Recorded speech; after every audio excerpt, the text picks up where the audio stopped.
नमस्कार and welcome back. Yogi ji ने और हिमंता बिस्वा शर्मा ने बंगाल को पूरा टेक ओवर करने की तैयारी शुरू कर दी और वहां पे ममता की जो इस्लामिक गवर्नमेंट है वही गंदे हरे रंग वाली वो गिरने वाली है, ये गारंटीड है। और ये उन्होंने अनाउंस भी कर दिया कि हिमालय टूट सकता है, दुनिया की जितनी भी नदियां हैं वो अपनी डायरेक्शन को चेंज कर सकती हैं, लेकिन एक चीज है जो कभी नहीं टूटेगी, वो है नरेंद्र मोदी का कमिटमेंट। ये कोई मामूली राजनीतिक बयान नहीं है दोस्तों, ये बंगाल की जो पॉलिटिकल जमीन है उसके ऊपर गिराया गया एक नैरेटिव बॉम्ब है।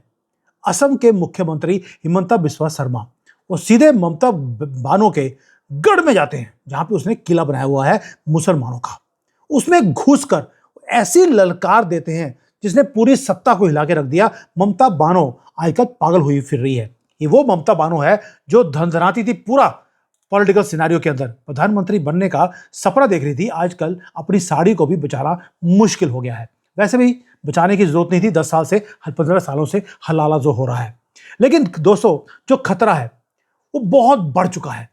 आपको मालूम होना चाहिए जो मुकाबला है वहां पर वो आर या पार का है। बीजेपी लड़ रही है देश को बचाने के लिए, ममता बानो लड़ रही है मुसलमानों को बचाने के लिए। दोनों के लड़ाई में बड़ा ही फर्क है। बंगाल में इस बार सिर्फ एक आम चुनाव नहीं हो रहे, जो हो रहा है वहां पर वो है धर्म युद्ध। धर्म युद्ध इसलिए बोल रहा हूं कि एक अस्तित्व को बचाने की सबसे खौफनाक ये लड़ाई है, और अस्तित्व है हिंदुओं का, सनातन का। और हम आज इसी लड़ाई को सबसे ज्यादा जिसको बोलते हैं डीप एनालिसिस वो करने वाले हैं कि बीजेपी लड़ाई जीतेगी कैसे। और उन्होंने बोल दिया अब की बार 200 पार। अब पिछली बार बोला था अब की बार 400 पार, 240 पे रह गए। पता लगे इस बार 200 पार बोला है, 100 से नीचे ना रह जाए, लेकिन ऐसा नहीं होगा। उसका रीजन है, सबसे पहले आपको यह बात करनी है कि जो ये साइलेंट किलर है वो शुरू कर दिया बीजेपी ने, जहां पर आधी आबादी को बिल्कुल जगड़ के रखा हुआ है। ममता बानो ने उसको रिलीज करने का प्रॉमिस दे दिया, वो है कर्जे का। ममता बानो ने क्या किया, जो हिंदू की लेडीज हैं, बंगाल की जो महिलाएं हैं, उनके साथ एक बहुत गंदा वो खेल खेला गया। ये वही खेल है जो मोहम्मद यूनुस ने बंगाल में कह दिया, बांग्लादेश में खेला था, माइक्रो फाइनेंसिंग का। वहां पर जो यूनुस है वो क्या करता था, लोगों को माइक्रो फाइनेंस दिया, किसी को 5,000 किसी को 10,000 वो लोन चाहिए, मोहम्मद यूनुस वहां पे देता रहा और उसके बदले वो 25-30% का ब्याज कमाता था। पैसे लेता था अमेरिका से 5% पे, 4% पे, और यहां पर 25-25% पे लोन दिया, और उनको उसके बाद अपना लोन वापस कर नहीं पाए, उन लोगों को अपने बिल्कुल नौकरों की तरह रखा। यही काम माइक्रो फाइनेंसिंग का या बंधन बैंक का, इसके नाम पर जो गरीब लेडीज हैं, माताएं हैं, बहनें हैं, उनको सिस्टमैटिक तरीके से फंसाया गया। किसी को 40,000, 50,000, 1 लाख रुपए इनको कर्जा दे दिया, और उसके बाद शुरू हुआ इनका अपमान और शोषण।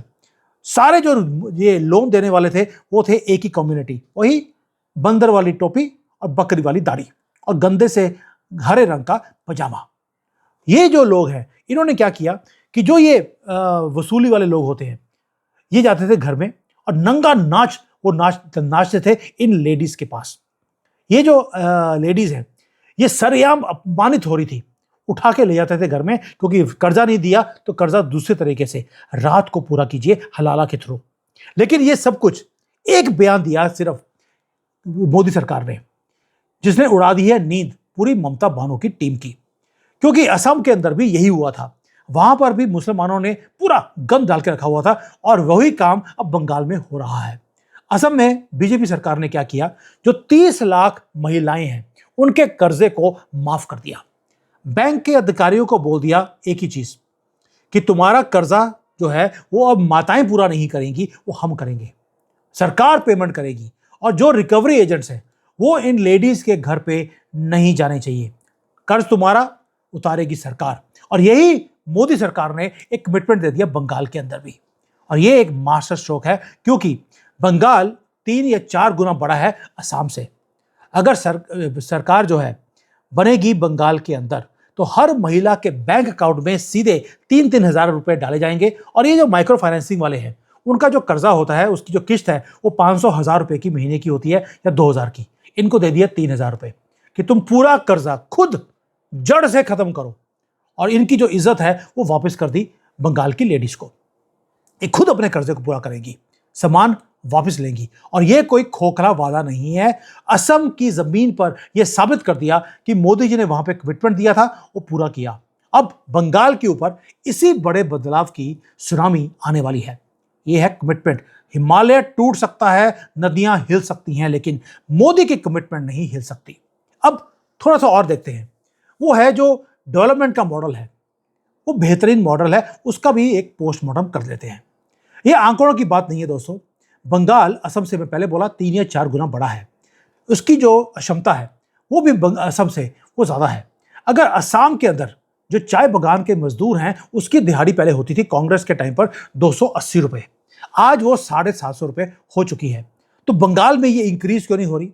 अगर असम में जो वहां के युवा हैं उनको अब रिश्वत नहीं देनी पड़ती और उन्हें सरकार की नौकरियां, पक्की नौकरियां उनको दी जा रही हैं, तो बंगाल के अंदर ये नौकरियां क्यों नहीं दी जा रही? और अगर दी जा रही हैं वो सारी एक हरे रंग वाले को जो है उनको ही क्यों मिल रही हैं, हिंदू और सनातनी को क्यों नहीं मिल रही? ये सवाल अब गवर्नमेंट ने रखने शुरू कर दिए बंगालियों के सामने। सवाल एकदम सीधा और तीखा है। अगर इसका जवाब ममता बानो दे पाती तो उसकी साड़ी ढीली नहीं होती। दोस्तों, उसके पास जवाब ही नहीं है। क्यों नहीं है? क्योंकि ममता बानो सिर्फ दलालों के चक्कर में वो फंसी हुई है। तुष्टीकरण करना है उसको मुसलमानों का, और एक खौफनाक राजनीति है जो बंगाल के अंदर चल रही है, और उसने बंगाल का जो गला है उसको घोट के रख दिया। जमीन पर जो डेवलपमेंट है बंगाल के अंदर वो जीरो है, सिर्फ हवाबाजी है। टीवी के ऊपर हल्ला, घर में हलाला, प्रेस कॉन्फ्रेंस में हल्ला, और उसी प्रेस कॉन्फ्रेंस के साथ वही राजदीप सरदेसाई जैसे लोग इनके साथ हलाला। रात को मैदानों में जाती है तो वहां पे हल्ला, पूरा पीछे जमावड़ा इसके पीछे चल रहा होता है। हाथ पे हाथ मिलाकर एक तरफ एक कोई हिंदू होता है, दूसरी तरफ से मुसलमान, दिखाने के लिए कि मैं कितनी सेकुलर हूं। लेकिन जब झगड़ा करना होता है तो सबसे आगे ममता बानो आती है। और अब मैं पहले बोल रहा हूं, अगर झगड़ा करने का कोई नोबेल पीस प्राइज होता तो सीधा ममता बानो को मिलता। विकास नाम की कोई चीज नहीं है, सिर्फ विवाद खड़े करने का प्राइज इसको देना चाहिए।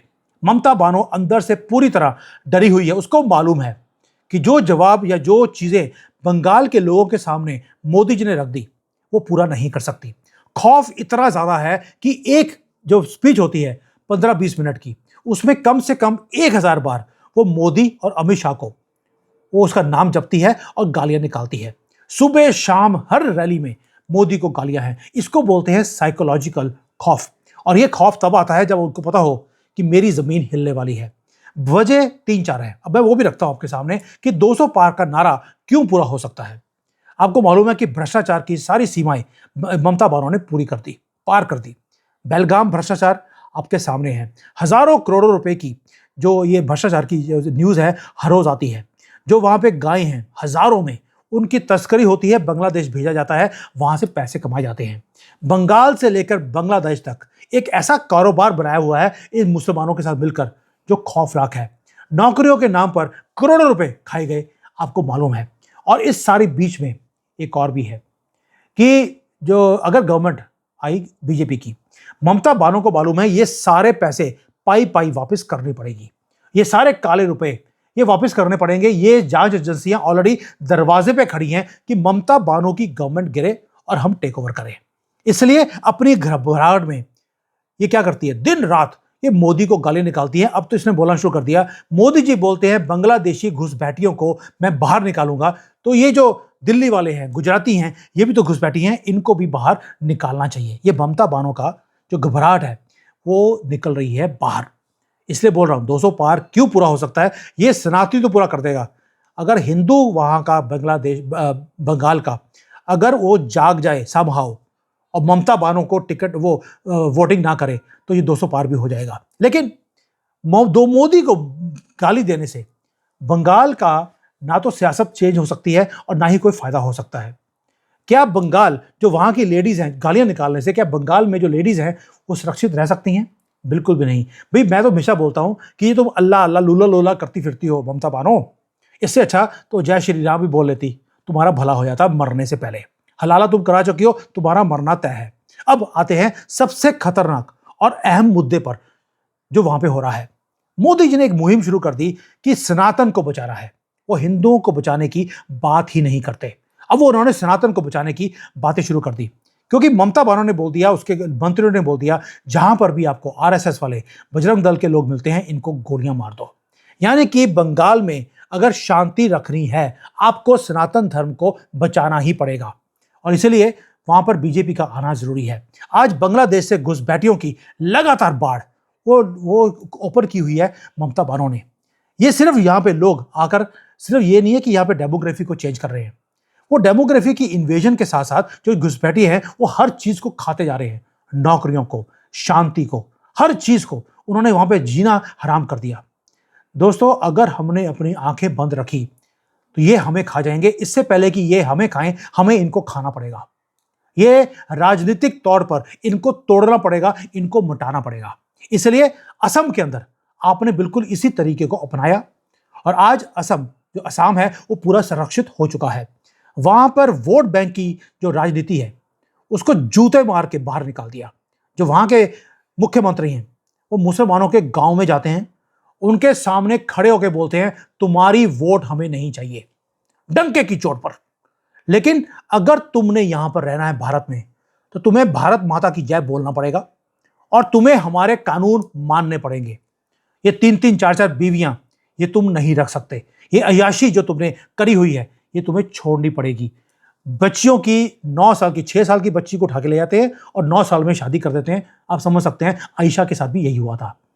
ये तुम्हें बंद करना पड़ेगा।